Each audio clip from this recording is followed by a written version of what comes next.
I want to welcome you to our 205th online gathering for faith leaders across the country.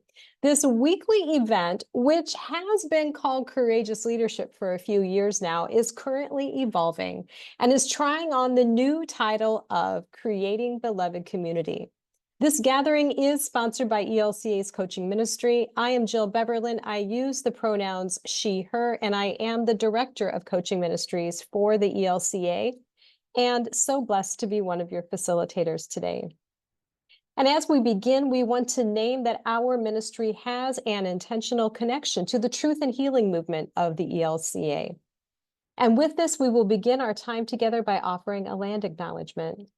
I am speaking with you from my home on the Fox River in Appleton, Wisconsin, which is the ancestral homelands of 5 nations of Native Indigenous peoples: the Menominee tribe, the Ho-Chunk Winnebago tribe, the Potawatomi tribe, the Oneida tribe, and the Stockbridge-Munsee Band of Mohicans and the Brothertown community.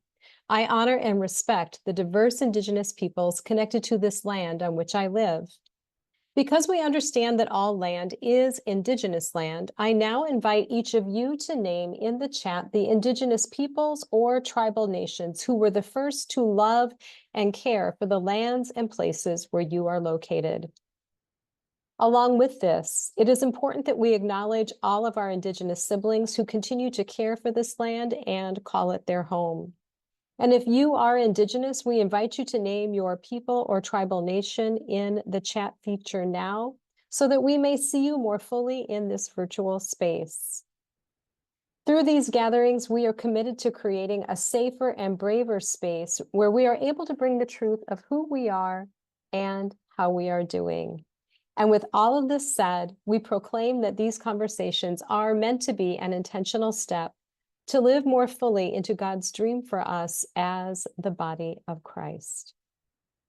So welcome, friends. It is so good to be gathered together. And today we are welcoming back to our space Danielle Groth and Pastor Vicky Lovell. You might remember them from Angel Whispers Ministries. Both Danielle and Vicky operate from a crucible of deep love and the understanding that love, care, and connecting to spirit and one another through spirit are the ingredients that help us heal and live more fully into the beautiful creatures God dreams for us to be.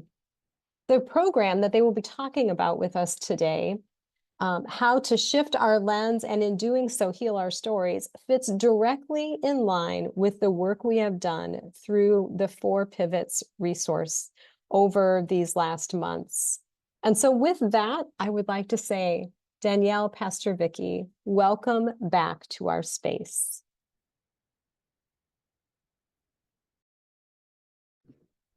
Well, thank you. We're grateful to be here. And for those of you who don't know, I'm Danielle and I'm Vicky.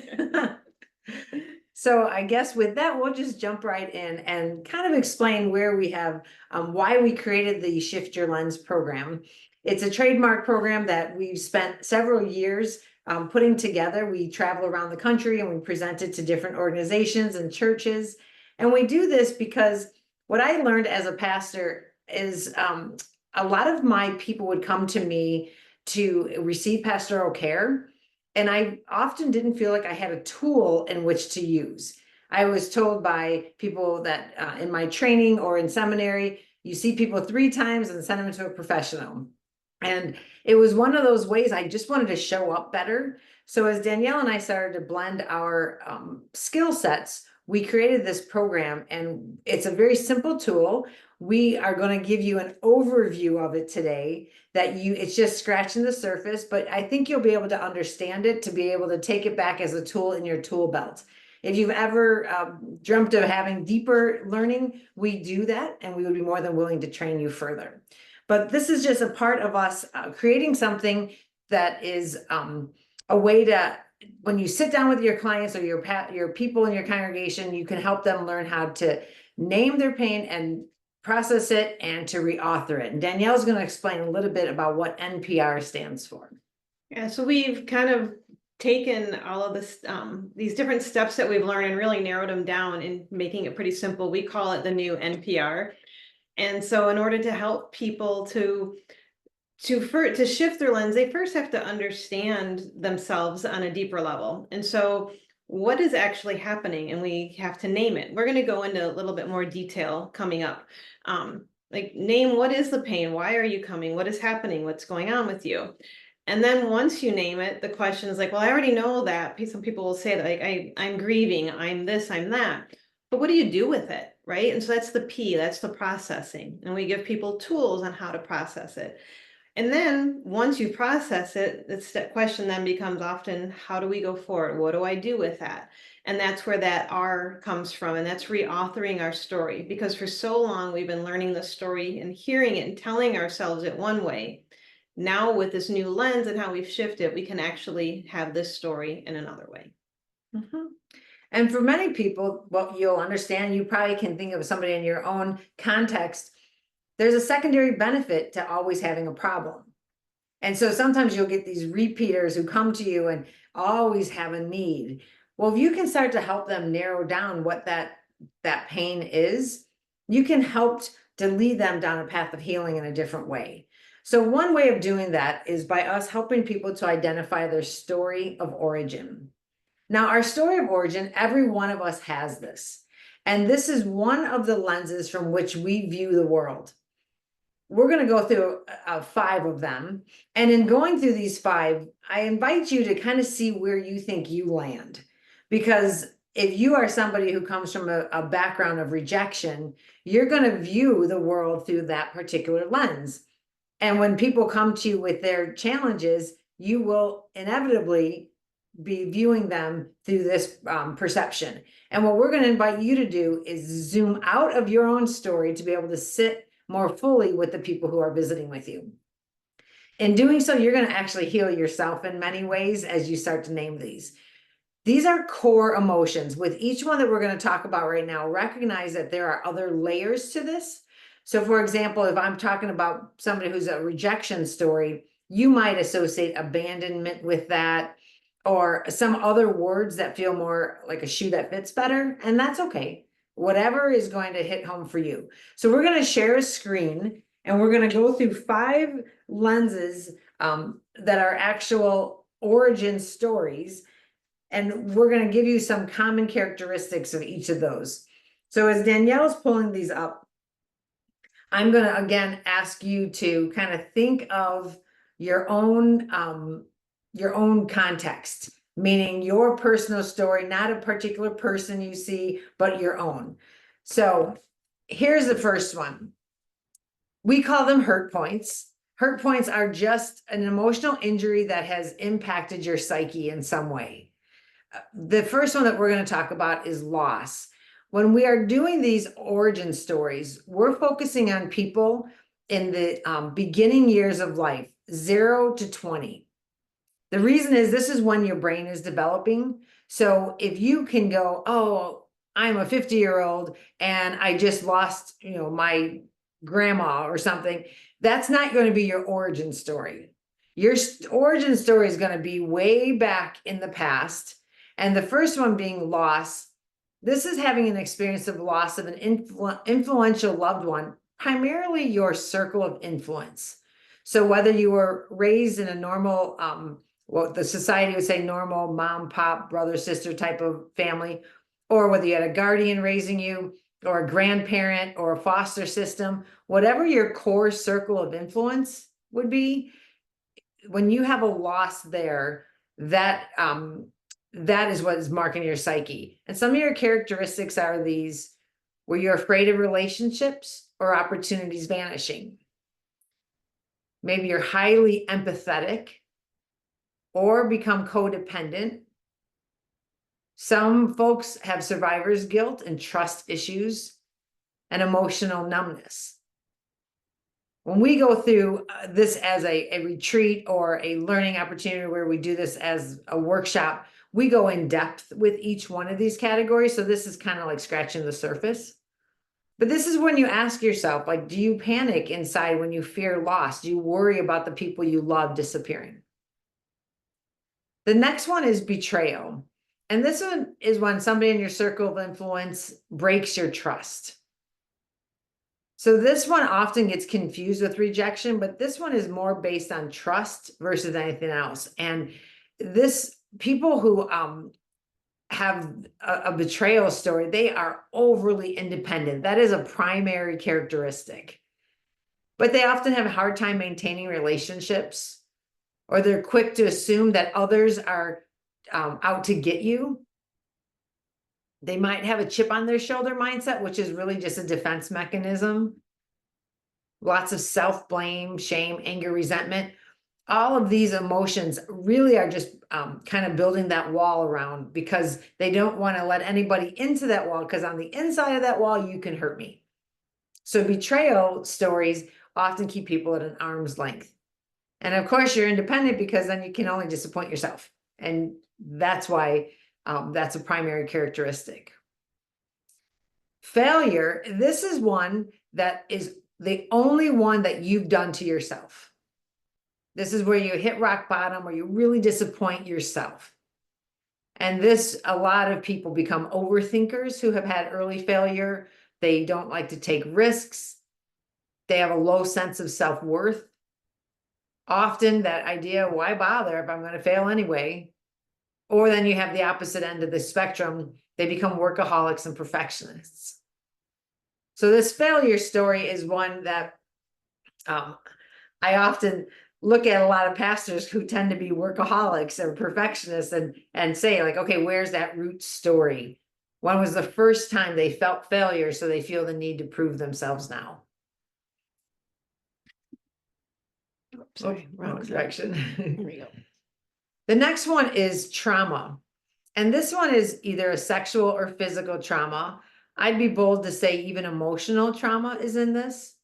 But this is one where people start to, after they've had an abuse of this nature, relationships become transactional. Much of a, I must give to you to get kind of thing. This also encourages people to keep family or friends at an arm's length. They put on the tough guy attitude, and really disassociation and self-destructive behaviors start to surface with this one. A lot of body shaming, body image problems when people have had this. And now the most common of these stories of origin is this rejection story. And this is where somebody withholds love. And this isn't usually something you would say like, oh, my dad withheld love. It wouldn't be like that. It would just be, you know, maybe if dad was always working and you wanted his attention and you couldn't get it. Or mom favored the older sibling and you're the youngest. You can fill in the blank. It usually stems from a parent. But what we've seen in our research and in our own experience with clients is often a lot of the rejection happened in the high school years and in school contexts as well. And all of those can leave a major mark. These rejection stories are the people who need to prove themselves, because if you prove your worth, you can't be rejected. Or they leave a relationship before they can be rejected. It's easier to split before somebody causes you more pain. They often believe that they're not relevant, and they're really, really great at making other people look good. Because if they elevate other people and empower other people and please them, then they're needed. So these are our overachievers out there. Now, these are our 5 areas. And remember, I said that there's under each one of these categories, you can kind of fill in other words that identify with them, but these are overarching the 5 primary stories of origin. And this is based on, we've done over 200 books that we've read, workshops that we've gone to, and hundreds of clients that we've seen in the past several years. Inevitably, we can point out a person probably within 5 minutes of talking to them based on a handful of questions to know which one of these stories is their primary one.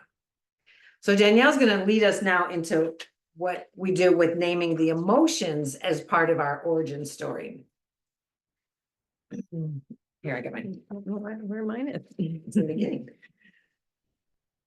All right, so this emotion wheel, I'm going to blow it up a little bit more here so you can hopefully see all of those words. I don't know if any of you have seen this type of an emotion wheel before. The idea being that in the center of it, those are kind of your core emotions. Most people will know, you know, happy, sad, angry, those kind of a things. But then it breaks out, you'll see, into more identifiable, more specific types of emotions, and then even further out on that last grouping of them. And you'll see other emotion wheels that use, you know, some different words, because there's a lot of different emotions that are out there. But they're all, it's really important to try to understand what is happening. So if somebody is coming to you and, you know, they're looking for some form of care, you know, maybe they're finding that they have a lot of fear in them. So if you go to where the blue part is and you look at fear, if you can understand a little bit more about their fear and ask them to be a little bit more detailed about it. So it's just, again, being curious with them. And all of this is done through that lens of curiosity instead of through the lens of judgment, of helping them to identify and to name even further what the emotion is. So if you then go down and maybe they're doubtful, maybe they're trapped, maybe they're feeling inadequate on something, or you can break it down even further into maybe they're feeling intimidated or insecure or worthless. And helping to identify that, what that does is if you think about the idea of somebody tells you that, you know, they've got some fear, and then you start asking questions and whether or not maybe they are feeling intimidated or maybe they're feeling worthless, those are two different emotions, right? And understanding that is going to help them to further clarify really what it is that's happening, because you're going to behave differently. If you're intimidated, right, you're maybe more likely to shy away for something, to hold back, to, you know, there's this fear that somebody's coming, you know, at you and maybe threatening you or something. But if you're worthless, there's a whole nother series of things that go with that, of where you feel worthless and where you're not measuring up to something. And when you identify those emotions, it fits more into that story of origin. And you can start to identify a little bit deeper of what is the root of what's happening in those stories. And so the idea of, right, when we understand our story, and then we understand the emotions that are attached to it, then we know how to go next to it into processing it. So I hope that some of this makes sense. And like, one of the things I try to explain too is if you can identify it, we've kind of created this word called skited. And because words are very valuable, they're very important, they have a frequency to them. And when you understand the words, like if you think of the word skited, which is a mix of excited and scared. So if you're scared of something, right, what happens? Oftentimes when you're scared of something, you back away. You don't want to do it. You pull yourself away from something. If you're excited about something, right, there's this joy and this need to move forward, and you want to go and get something. Well, sometimes, right, you can be both at the same time, right? And so where you're scared to do something, but you really want to do it and you're excited to do it. And so you blend those two words together, that skited, the scared and the excitement together. And what that does is that's telling your brain that you want to move forward, that you want to do this. But if all you identified and just said is I'm scared, you're more likely to be held back. And if you look at those core words in the center, the opposite is like fear. The opposite of fear is love. So if you're rooted in fear, the antidote is to insert love. And so what we encourage people to recognize is if you're stuck in one of these emotions, do something that'll bring in the opposite emotion that'll try to neutralize it. You might want to take a screenshot of that if you haven't, because in our questions in our small groups, we're going to ask you to identify some of these emotions. So that might be a good time to do that before we move on. Yeah. All right, we're going to talk about processing. So once you've identified this emotion and you've kind of got the basis idea of what your story of origin is, then what do you do with that all, right? We have to process it. So there's a lot of different ways to process things, right? Oftentimes we can go into prayer, we can meditate, whether we journal. We practice something called EFT or emotional freedom techniques. It's a tapping that helps the body to process these stories. So when the emotion happens and like there's something that you're doing and then you or a story that you're telling that you're sharing about what maybe your story of origin of this time that you were rejected, the story that you still feel today, you can be like, oh, I remember that like yesterday, right? There's a reason that you still feel it. It's because your body hasn't processed those emotions. The stories that you tell, that as you start to tell them, you start to cry, or stories that you tell and you crack yourself up. People are like, is there a punchline to this? You're already laughing and you haven't even told the story yet because you remember it so well that it brings this out in your body.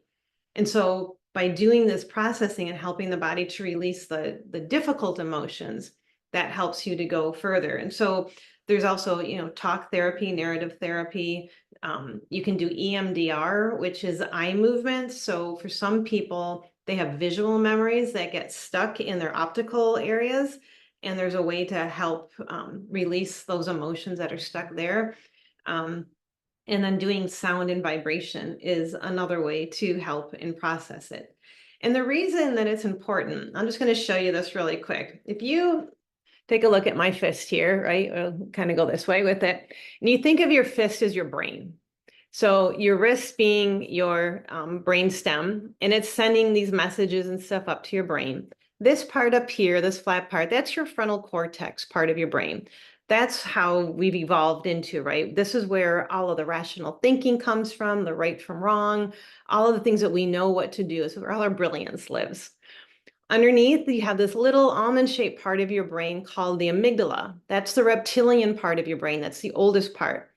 The job of that part of your brain is survival. It's fight, flight, or freeze, right? So this is a part that you want activated. If there's a car coming at you and you need to hustle out of the way, this is going to send the adrenaline and the cortisol. It's going to create that pharmacy of what needs to happen in your brain to get you to where you need to be. The problem happens is we now live in a society where we are stuck in perpetual stress. And what happens is these two parts of the brain can't work at the same time. So when you get triggered, when you have a really strong emotion, you flip your lid, right? So now you're living here in this survival mode. So if you've ever done something where after the moment has passed, you're like, oh my goodness, what was I thinking? I can't believe I did that. Or you're yelling at your child or saying something like, how could you do that? What made you even think of that? And they're like, I don't know, I wasn't thinking. Honest to goodness, you're not. You're not thinking. This part of your brain, it goes offline. It's like Comcast just shut down. There's no Xfinity, nothing's working. Because what happens is when you flip your lid, the blood actually drains from your brain and goes to your extremities, and it's telling your body, save my life. This is why when you get really stressed, your stomach hurts because you no longer have the proper blood flow in your gut area. Because the blood, it's like, you don't need to digest food right now because if you're dead, that doesn't matter. This isn't what's going to happen. We need to save you. And so everything goes to your extremities. So when you process your emotions, you learn how to keep this part of your brain down. And then when something happens to you where before you were triggered, it's now neutralized. And you can be like, yeah, that happened to me, 20 years ago. And it was really hard and it was really stinky. But you no longer have to flip your lid over it anymore. You can stay here. And this is how you can then become the person that then goes forward and helps the next person from a calm and peaceful space because you've healed, you've processed. So when you're meeting with somebody and you help them to name what emotion they're experiencing, and you help them to identify that, hey, maybe my earliest story that I recall is one of pain from being rejected or being betrayed. And you help them to see like that betrayal or rejection or loss or failure or trauma has informed all of your current behaviors based on your past. And when you can help them to name some of these things and then process through them where they can start to release it, the next step would be to reauthor their story. You can stop sharing the screen. Okay. So when we reauthor our story, what it involves us doing is actually zooming out and allowing us to become observers of our story. So imagine that you wrote a book and there's all these characters and you develop these characters over time. And then all of a sudden now you're like, oh, I want to really focus on this character. And you're going to talk about the emotions and why they behave a certain way. And then you talk about the next character. Well, if you're doing your own story and your own narrative, you might take, I'll give you an example that we have permission to use. We had a 40-year-old man who came in with a betrayal story, and he had a horrible relationship with his mom, absolutely horrible. And over our time working with him and having him name it, he realized he always felt betrayed by her because his alcoholic father would come home and start an upheaval, and she would always send him to his room. And the dad would call him names and she would agree with the dad. And this kid would be left in his room not knowing why his mom turned on him. But in the end, what he learned is his mom would then take all the abuse and the dad would physically attack her. So when through our work, what he was able to reauthor this story, it was no longer a story of betrayal. He realized by looking at her as a character, not as his mom, but as a character in the story, she was defending and protecting her son. And then he realized it was an act of love that she would play this role to get him put into his room for protection. But for 40 years, he believed she betrayed him. And so this story, by reauthoring this, allowed him to restore a relationship with his mom. So when you are with your folks, one of the ways to be able to do this is to invite them to zoom out and look through a different lens and say, pretend you're not the character in the story. Let's just look at the person who's hurt you. Why would they behave that way? And when you start to realize they've had a betrayal story or rejection story or some other sort of story of origin, and that's why they're behaving the way they have, it allows you to have a little bit more compassion. And so we invite the 4 C's. We say, be curious, stay calm and connected, and look at the story through a lens of compassion and see if it changes it. Many of us have instilled core beliefs that we're not worthy, or we're not good enough, or we're not smart enough, or we're not good looking enough.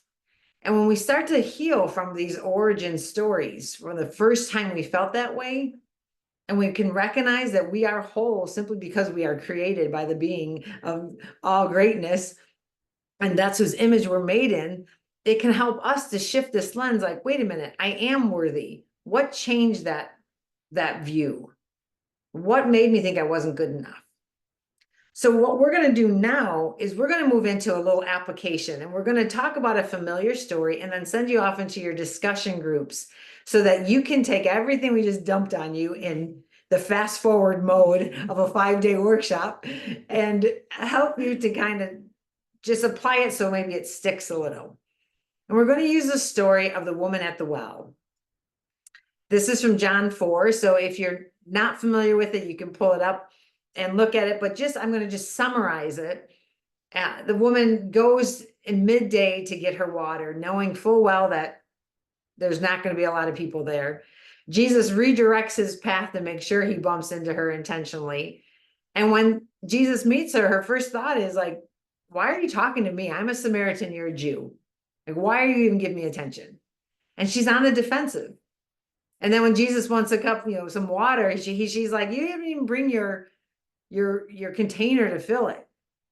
Always taken back. In fact, one of the versions that I was reading, it says exactly that she was taken aback by him, right? And then Jesus goes on to tell her, go home and tell your husband what I've talked to you about. And then Jesus reveals, you've had 5 husbands. So that's another clue in her origin story, right? But in the end, she goes off and she tells people about this Messiah. So I'm not going to fill in many more blanks because we're going to invite you to take this story into discussion. And the questions that we're going to ask you to explore are these few. What emotions might this woman be feeling? What story of origin do you think she comes from? Remember the five. There's the betrayal, there's loss, there's failure, there's trauma, there's rejection. Which one might be hers? How in the end did her lens shift? And then if there's time, maybe you can share your own examples of how you've had an experience in your life where your lens has shifted when you were able to name the emotion, process it, and then reauthor your own narrative. And this, instead of doing a full devotion, we're going to just have this conversation about this really important story. And then we look forward to hearing what you have to say when you come back. Well, anybody have any questions or comments after you've had a chance to apply this? We were sent with a question from Mukesh, who had to leave. Okay. And he is originally from a South American country, and was wondering if the research on emotions are generally kind of a North American centric study, because he feels like he's experienced different emotions or experienced emotions differently in different situations from his childhood. Based on the circle wheel or the stories of origin? On the circle. Yeah, the circle is, you know, like I had said, like there's so many more different emotions than that. We just picked some key, you know, ones to use. I don't think it's necessarily North American based, but there's so many more that it could be. Show them the pillow. Oh, yeah. We even like have I have this pillow that I use with people, and this one is all different too. So it definitely can vary. And if you Google emotion wheels, you'll get a whole Oodles. bunch. Yeah. We specifically created ours with the opposite emotion, so that people could actually go like, I feel this, let's go up to here to feel. So, But there is some truth to, you know, some different cultures, like they don't have, you know, certain words that match like ours. Like I think even like this kind of some of this idea of worthlessness. I'm trying to think of who. the Dalai Lama. Yeah. They don't even have, there's certain cultures don't even have a word for worthless. Like it's not even in their awareness that we would be considered worthless. Yeah, that we could even feel that way. So there is some truth to that. Mhm. So anyone want to share kind of what your group talked about and what you came up with for the woman at the well? Yeah. Unmute.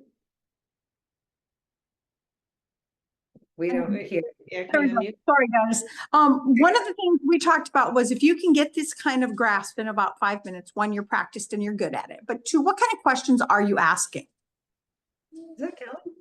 Yes, it is. Like, wait a minute. Like, I know that voice. You're just a little dot. I'm sorry, I was distracted. Say your question again. So being you can approximate because of your skills, we understand you're good at it. But in 5 minutes of listening, what kind of questions are you asking to help you determine or narrow down what is the true trauma or rejection or loss that a person is dealing with? So some of the questions we ask are, if you look at the characteristics and that we are saying, like, I would say to a person, do you find that you're overly independent? And usually if they say yes, then I'm like, okay, maybe their betrayal story. Do you often feel like you have to prove yourself? Then maybe they're a rejection story.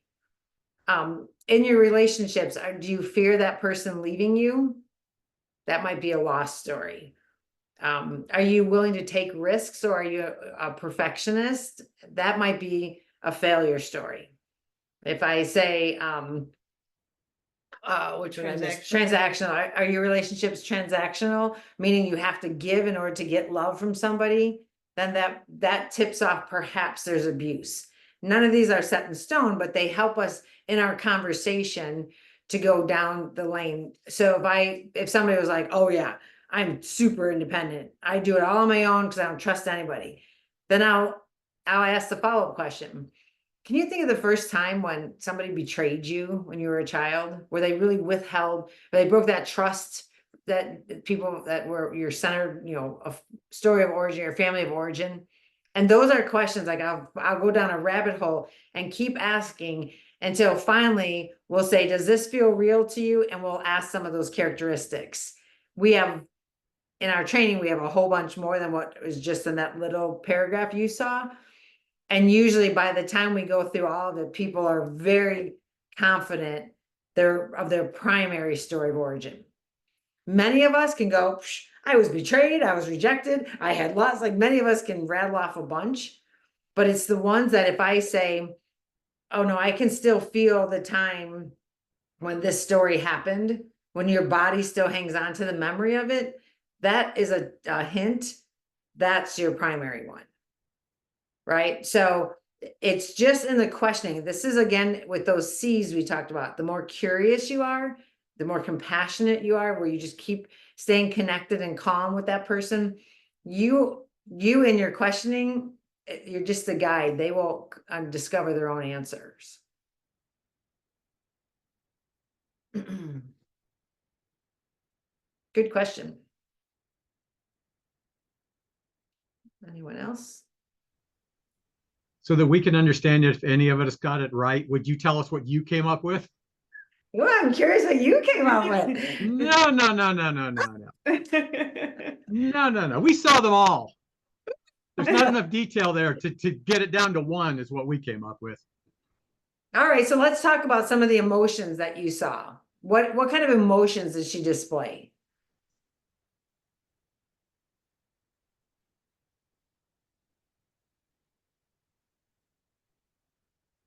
I mean, why do you think she went to the well in the middle of the day? Where She's nobody knew? embarrassed.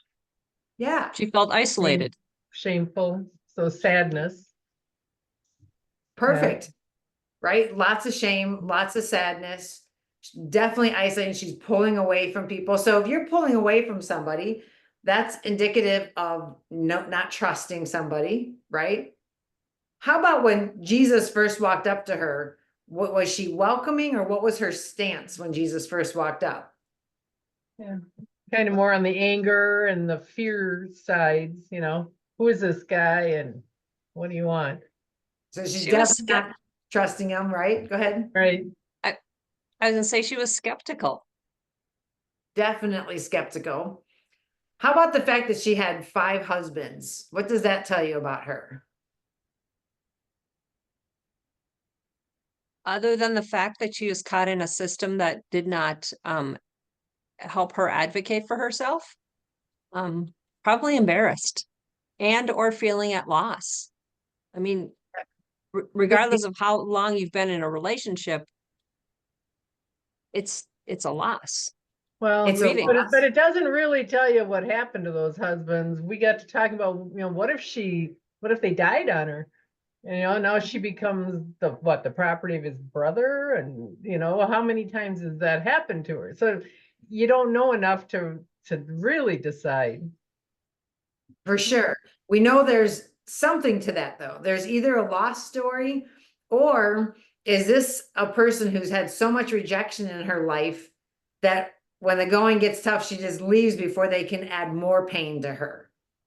Right? So we have some story, like we have enough context clues that we can decide, well, she could be betrayal. A system betrayed her, not supporting her, not being there, right? The system itself betrayed her.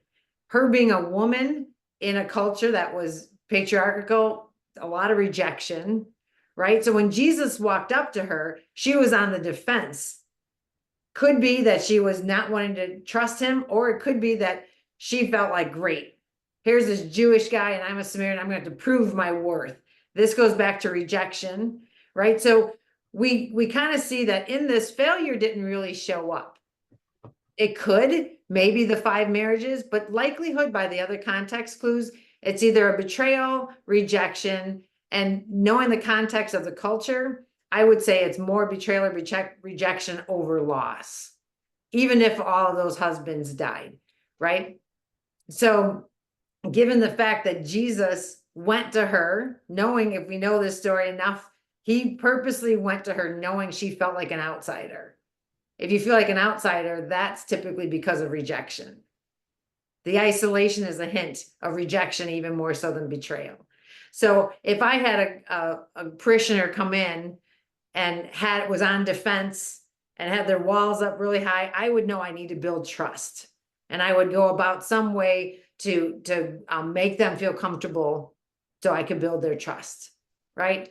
And then if you know that they're rejected, this would be a way that I would include them into a way to feel like they belong. So maybe I would invite them to be a part of something we were doing, and I would invite them on the journey. So this woman at the well becomes kind of a characteristic of many people who don't feel like they belong. And how do you, in your context, include people and bring them in? So I would say some of her primary ones to answer your question is that she had a lot of shame. She had a lot of betrayal, fear of trust, a lot of those emotions that surfaced. And Jesus handled her beautifully. He was compassionate. And he just kept showing up for her. And that's exactly what we're called to do as leaders in the church.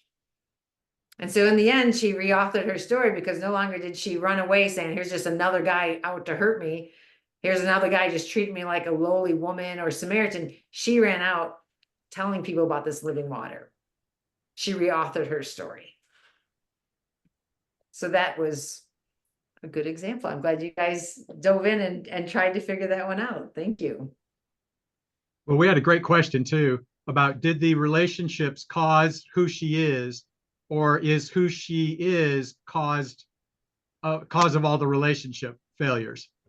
Because she could have had a bad father situation, and that might have made her not have good relationships.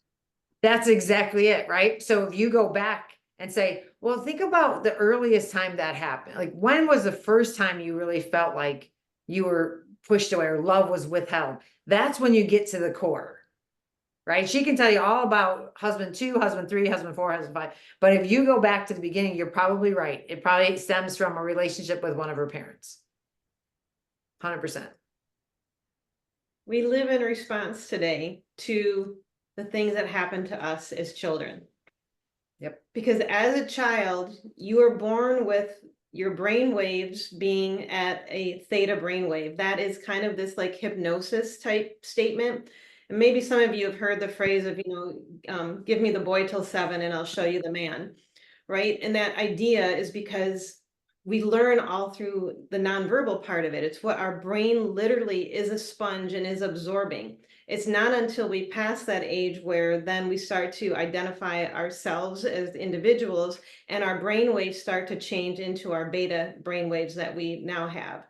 So you don't even realize, and this is happening even in your mother's womb, of how she's feeling, of whether she's stressed, whether she's excited about your arrival, or maybe how is she going to feed you, or how are they going to pay for things.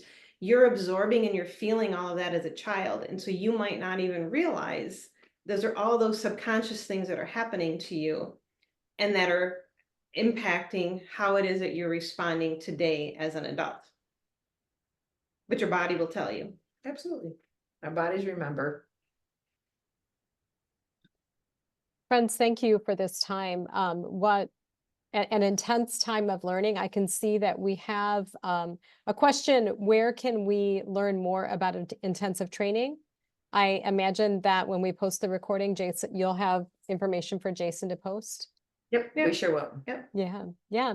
And friends, while you were in the breakout rooms talking, we were having a conversation with Vicky and Danielle how we could do something even more expansive than only an hour in Beloved Community / Courageous Leadership. So yeah, we're talking too about what might be coming for more opportunity.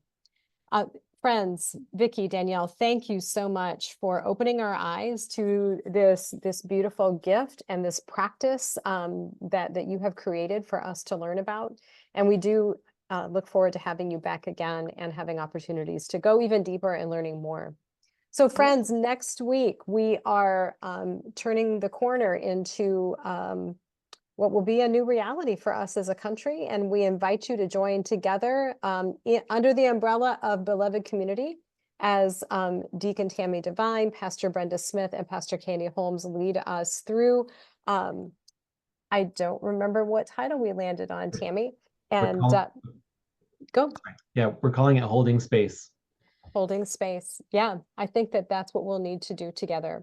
As we bring love and healing and our authentic selves and our response to what's happening in the world at that time. We'll do it together. So friends, thank you. As you leave this space, please always remember that you are seen, you are valued, and you indeed are loved. And Vicky, Danielle, we appreciate you very much. Thank you for having us. Yes.